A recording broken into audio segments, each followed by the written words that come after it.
Magandang hapon mga katongit, mga idol. Ito na pala yung part 33 ng pagtuturo natin ng tongit. Paki-like and share po, paki-subscribe na rin po.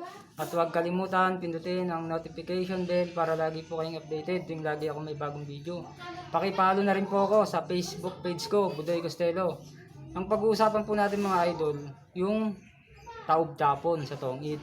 Halimbawa po, ganito. Mga idol, meron kasi nag-request sa akin, taob daw ang tapon, ituro ko kung paano yung diskarte. Alam mo, idol, ito yung pinakamahirap na diskarte sa larong tongit, yung taob ang tapon.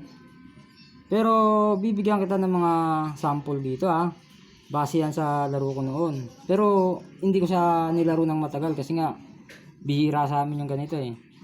Ang diskarte dyan mga idol, kunyari tayo magtatapon ng king, nakataob yan, siya lang po mga idol ang titingin, itong kabila hindi siya pwedeng tumingin. Ngayon po mga idol, pag siya naman nagtapon, ito lang din yung titingin, ako hindi ako pwedeng tumingin. Ganun po yun idol.